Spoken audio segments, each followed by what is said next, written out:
You're such an idiot. Can't you handle this more efficiently? It's infuriating just to watch you. The harassment from my sister-in-law, Michelle, escalated day by day, even starting to interfere with my work from home. But I didn't let it break me because there was a job I desperately wanted to complete. My name is Amanda Smith, 29 years old, working as a contract employee for a certain company. I live modestly with my dad, who takes over the household chores to relieve my busy schedule. He races through life without a break, raising me on his own. Gradually, I wanted to ease his burden a bit. When I was still in elementary school, my dad placed his large hand on my head and said, "You don't have to try so hard with the housework. Use your time as you like. That makes me happier." Dad was always kind and generous, no matter how tired he was. Secretly, I wished for his happiness. I hoped Dad would find great happiness someday. This small wish came true a few years ago when Dad's new wife, Barbara, entered our lives. Barbara, with her daughter Michelle, moved into the house where Dad and I lived. Barbara was honest and kind-hearted, a wonderful woman. In contrast, her daughter Michelle was prideful and cunning. It didn't take long for Michelle, initially quiet and reserved, to show her true colors. One day, as usual, I prepared lunch for Dad and sent him off to work. Barbara was away on a business trip since yesterday, and Michelle, a college student, should have had lectures today. I decided to prepare her lunch before she woke up. Even with 4 in the family, I still managed all the household chores. Working from home gave me some flexibility, and I didn't mind cleaning or cooking. It was a nice break from work, refreshing my mind. Barbara, now my stepmother, often said she felt bad having me do everything, but I assured her I enjoyed it. By the time I set breakfast for Michelle and me on the table, I heard her coming down the stairs, groggy. Michelle entered the living room, and I greeted her, "Good morning. Breakfast is ready. Your lunch is on the table too. Feel free to take it." Michelle paused and said, "I'm not going to college today." "Ha, but your calendar said you had lectures. They were rescheduled later." I updated the calendar. "Didn't you see it?" Sorry, haven't checked yet." In our house, where lifestyles greatly differ, we decided to write down schedules on a shared calendar. I'm still not used to this new habit, and sometimes I forget to check. Michelle sighed heavily and muttered, "You're really clumsy," before returning to her room. I didn't take her words too seriously, assuming she was just cranky from waking up. 2 weeks passed since then. After days of relentless rain, it finally cleared up on a sunny Saturday morning. Feeling refreshed, I was hanging laundry when I sensed Michelle, who had slept in, getting up. But something was off. She rushed from the bathroom to the upstairs, then hurried back down, looking around the living room. "Hey, where's my skirt?" Michelle's demanding tone was suddenly directed at me. "If you mean the one in the laundry basket yesterday, I'm about to hang it." "No, the one I asked you to wash separately 2 days ago. I told you at dinner, remember?" "Oh, that one. It had a small tear, so I decided to mend it before washing separately. I finished mending it last night, and it's in the washer now." "What? Didn't you listen to me? I said I needed it washed early because I'm wearing it today. Are you even listening?" I was at a loss for words. Indeed, she had asked to wash that long skirt separately, but I wasn't informed she needed it today. I recalled our conversation from 2 nights ago. "I want to wear it next Saturday, so please wash it by then." "Next Saturday is in next week." Yeah, don't make me repeat myself." Michelle ended the conversation abruptly, playing with her phone. That's when the misunderstanding occurred, and it was Michelle who hadn't listened properly. Though I had no reason to be blamed, I didn't want to argue and said, "Sorry, I misunderstood the date." But Michelle, standing before me, glared with a disdainful look. "Think an apology solves everything. This is why I hate dumb people. Having a high school graduate sister is just unbearable. Can't even manage household stuff properly." Michelle attends an elite university known nationwide. Our worlds are different, yet I had hoped we'd get along now that we're family. "Just to be clear, I never thought of you as family from the start," Michelle said mockingly with a disturbing smile. Seeing that expression, I realized our differences might be harder to bridge than I thought. Since that day, I felt an eerie chill. Michelle's disdain towards me became more apparent in her actions. When I worked from home, loud music blared from Michelle's room, not just disrupting my work but loud enough to be a nuisance to the neighbors. "Could you lower the volume a bit? The neighbors might complain," I asked timidly. "What? Don't boss me around. I'm annoyed by the typing sounds from your room," she retorted, slamming the door in my face. On another occasion, Michelle brought friends home and loudly declared, Isn't it embarrassing having the high school graduate sister who can't even get a decent job? I wish she'd move out soon. One of her friends, leaving jokingly, said to my door, "Sorry for disturbing. Michelle feels sorry for you, so please move out soon, okay?" Her friends laughed as they passed my room. These harassments always happened when our parents were away. In front of Dad and Barbara, Michelle played the role of a good sister, eerily amicable towards me. Before long, Michelle graduated from university and secured a job at a major corporation. Within a year, she got engaged to her company's superior. By then, I had moved out to live alone, freeing myself from daily harassments and gradually regaining a peaceful life. One day, an invitation to Michelle's wedding arrived. The ceremony was to be held overseas. Sighing, I placed the invitation on a nearby table. About 3 months later, I boarded a plane from Los Angeles International Airport to France.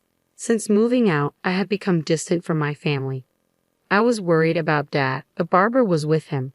Without me in that house, Michelle wouldn't cause trouble to preserve Dad's happiness. I want to avoid family conflicts, so it was better to keep my distance from Michelle and minimize visits to my family home. To Dad and Barbara, I explained that I moved out to focus on my career. Despite the suddenness, they respected my decision, telling me, "Don't worry about home. Just do what you think is right. Yes, you should pursue what you want. It's a once-in-a-lifetime chance," they said with a smile. It's true that Michelle's actions affected my work, but that wasn't the only reason I left. I felt it was time to confront my own life and take a new step. On the night before Michelle's wedding, in my hotel room, as I checked the dress and belongings for the next day, my phone rang. Michelle's name appeared on the screen, and a bad feeling washed over me. Hesitantly, I answered the phone. It was Michelle's voice after several months. "Hey, long time no see. Where are you right now?" she asked. "I'm in a hotel in Paris," I replied. There was a brief pause in the conversation, then laughter erupted from the other end. "Really went, huh? Are you stupid? How crazy can you be?" she mocked. "What do you mean, the overseas wedding was a lie?" "Fooled you as expected. I'll send the real invitation later, okay? By the way, if you don't show up, I'll ruin something very dear to you," she threatened. The call ended there, and I sat weakly on the bed. Michelle had played a cruel trick on me, and she might be planning another scheme. Additionally, Michelle said, moreover, she threatened to ruin what's most important to me if I didn't attend. Such an act could harm not just me but Dad and Barbara as well. Michelle could easily do something like that. The peace I had regained seemed to crumble in my mind. As long as Michelle and I are family, the situation will continue. I have no choice but to meekly follow Michelle's actions always. Then my thoughts abruptly stopped. Why did I leave home? Wasn't it to fully pursue what I wanted? I haven't achieved anything yet. Instead of feeling weak, I should work to change the situation. Even someone like me can find a way to stand up to Michelle. I rose from the bed and reached for the curtains by the window. Outside, the Parisian night unfolded. Life is strange sometimes. When wandering in the dark, the path forward is illuminated and becomes clear. This was one of those moments. I closed the curtains, turned off the light, and slid into bed. The earlier anxiety had vanished, replaced by a soothing drowsiness. I closed my eyes slowly. Eventually, I spent about a week in France, taking the opportunity to enjoy sightseeing before returning home recharged. I returned to the US and threw myself into work, forgetting to eat and sleep. I spent days glued to my computer, my mind running at full speed, devouring documents and typing furiously. After 2 months of this lifestyle, I visited a specific place. Walking down the main street in front of the station, I entered one of the buildings. Exiting the elevator on the 3rd floor, I knocked on the first door down the hall. A soft female voice invited me in from inside. In my tote bag was a thick file. At home, inside was a large amount of copy paper that I had printed out. I intended to hand these to someone. As I touched the doorknob, a wave of nervousness made my fingers tremble. "It's okay. I've done everything I could. Now it was up to fate." I calmed myself down and quietly stepped into the room on the day of Michelle's wedding. I had called the venue to inform them of my absence. Michelle probably thought I underestimated her, that high school graduate fool. Prideful Michelle, always needing to feel superior. But now, I understood Michelle lacked something vital, something I possessed, but she did not. A knock on the dressing room door and a man peeked in. "Excuse me, it's almost time. Are you ready?" "Yes, I'm ready. I'll be right out," I replied. I picked up a Western book from beside me and left the room. At the same time, Michelle's wedding reception was underway. Stephen, her husband, was the son of a corporate president. Among the guests were some notable figures, and Michelle was inwardly proud. While everyone enjoyed the grand food and friends' performances, a man discreetly approached Stephen. After whispering something, Stephen said to Michelle, "Amanda isn't coming today. She appeared on TV. Did you know?"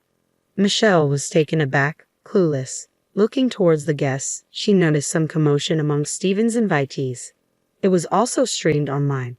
Seems to be quite a topic. A colleague from Michelle's company nearby was heard speaking on her phone. "I've read this book too. Just released last month, and already going for a reprint. It's a foreign sci-fi novel. The author passed away long ago, but it turns out it's written by a globally renowned scientist," someone started saying. Online, another colleague at the same table mentioned, "That's the one that's been trending on social media recently, right? It's got futuristic predictive scenes, and a friend told me it's interesting."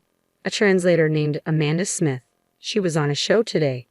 Now, Amanda Smith, isn't that Michelle's sister-in-law's name? Hearing this, Michelle immediately opened her mobile phone. A search on her timeline brought up my name. The top article read, "Historic Scientist's Posthumous Work Discovered. Interview with translator Amanda Smith on her encounter with the book." The wedding venue was already buzzing with this news. Amid the commotion, the ceremony soon concluded. After changing in the dressing room, Michelle stepped into the hallway to see her parents and Stephen, along with Stephen's parents, in a tense atmosphere. "Such an embarrassment, being the subject of harassment. We were clueless, and now we don't even know how to respond to inquiries from acquaintances," said Daniel, Stephen's father and the head of a major corporation, in a stern tone. "I've dined with Michelle numerous times, but she never once mentioned her sister-in-law Amanda." "Are they on bad terms?" "You know, I value family bonds. I was lenient because Stephen seems smitten, but I hear some women at the company don't think highly of Michelle. Do you think I know nothing?" Finally, Daniel added, "You better make this right. Call Amanda immediately. Arrange for me to meet her directly. If you can't reach Amanda, consider this marriage null and void." Doing away with a marriage was easy for someone like Daniel. If the marriage were called off after such a grand ceremony, it would severely tarnish Michelle's reputation. She'd be too embarrassed to face her colleagues, and her friends would surely ridicule her. Michelle, pale-faced, frantically pulled out her mobile phone. First call, second call, only the hollow ring. Fifth call, the automated voice responded, "The number you're trying to reach is not answering." "Maybe she's blocked you," her father suggested. "No way. Amanda must just be busy," Michelle defended. Skipping a day on the wedding itself is not normal, unless there's an accident or illness, especially for family. "I don't want to invite more trouble into my home. A woman like you, prone to problems, is clearly not suitable for our family," Daniel concluded. "But the ceremony is already over, Stephen. Don't just stand there. Say something." Michelle looked at Stephen with her characteristic pleading eyes. But Stephen turned away, refusing to look at her. At that moment, Michelle realized something. Her parents, standing behind her, were silent, just observing. They could have defended their daughter, but hadn't said a word. "Mom, it's not my fault, right? Tell them it's not my fault," Michelle pleaded. Barbara smiled ruefully and said, "Actually, I got a call from Amanda yesterday. She said she couldn't make it to the wedding for some reasons. It's a long story, but you'll understand soon. It might be inconvenient for both of you, but she asked for forgiveness just this once. It's a big moment in her life." That's what Amanda said. "What do you mean you knew about today? You knew and didn't tell me?" Michelle exclaimed. "Yes, exactly. If I had told you, you would have interfered, right? After all the trouble you've caused. Amanda, you never learn. Really, you're impossible." "I felt like I failed as a mother." Michelle listened with a defiant expression. "We thought if you experienced some hardship, you'd understand." I continued. "So Dad and I discussed it, and as bad as we felt for Amanda, we decided to turn a blind eye. It seems this is a family matter. We, as outsiders, should leave." But someone interjected. "Wait, please. We're not done here. I'll bring Amanda. I promise. Please reconsider." "Daniel, I don't want to be addressed by my name by you. Do you want to anger me further?" I warned. Even Michelle fell silent under Daniel's stern gaze. This time, she had picked the wrong battle. She watched, dismayed, as Stephen and his parents walked away, tasting her biggest defeat. Finally realizing her emptiness after successfully appearing on the TV show, I was dining with an acquaintance at a French dinner at a luxurious hotel. Across from me sat Pamela, a dignified, calm elderly lady.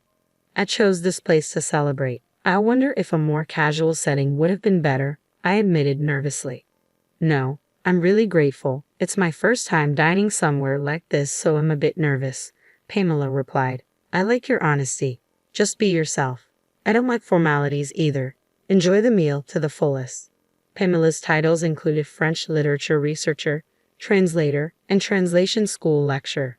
She was also my mentor. I once found an old Western book among Mom's belongings. Dad said its origin was unknown. It appeared to be a novel written in French, with notes throughout indicating Mom had read it repeatedly. I remembered how Mom hummed foreign songs while cooking or doing laundry. They happened before I could remember clearly. Could those lyrics have been in French? I started reading the book bit by bit, translating with a dictionary, and got absorbed in its world. I became enchanted with the French language. I devoured French books and translated my favorites. I was so engrossed that I lost track of time. After becoming a working adult, I started attending translation school during nights and weekends. One of my teachers, impressed by my language skills, introduced me to translation work. I was delighted to take it on, especially since it could be done from home. Around the same time, Dad decided to remarry. Even with the increased family size, my work wasn't affected, except for the issues with Michelle. I was surprised when you handed me a thick manuscript. Your translation skills were professional level, and the novel had a unique worldview. I had been translating for years, but I was never quite satisfied with my work. It took a long time, but completing it helped me grow mentally. Yes, translation is a battle with oneself. Each completed work feels like shedding a skin. It's fascinating, I agreed. Pamela smiled warmly upon hearing my words. It's a blessing to have something you want to pursue passionately in life. When I returned home after a long time, Barbara greeted me. Dad was still busy with work, coming home late as usual. I heard footsteps coming down from upstairs. Ah, finally awake, Michelle. You have a part-time job today. After the wedding cancellation and leaving her job, Michelle seemed to have been staying home. Barbara had told her, "How long will you sulk? Do you want to live miserably like this forever? If you don't want to start over, you better leave this house." Worried about being kicked out, Michelle reluctantly started looking for part-time work and settled on a grocery store clerk position. As Michelle passed by the living room, she glanced at me awkwardly and hurried out the door. "Amanda, you're going overseas for work, right? You said something about a potential contract with a new author," Barbara said. "Yes, it looks like it's going to be finalized, but they want to meet in person," I replied. "That's great. I'm relieved to hear your translation work is going well. Take care, and I'm looking forward to the souvenirs." Barbara's innocent smile made me smile too. Continuing to do what I love is enough for me. I thought it was that simple. My ability to become a translator was because I maintained a pure heart. It's a gift from Mom in heaven, a talent to enjoy life to the fullest. On my way back from my parents' house, I passed by a dogwood tree. Stopping to look, I saw many buds waiting to bloom. Surely, I'm just getting started too. Bloom one flower at a time. I'll continue on my path as the gentle spring breeze blew. I started walking again.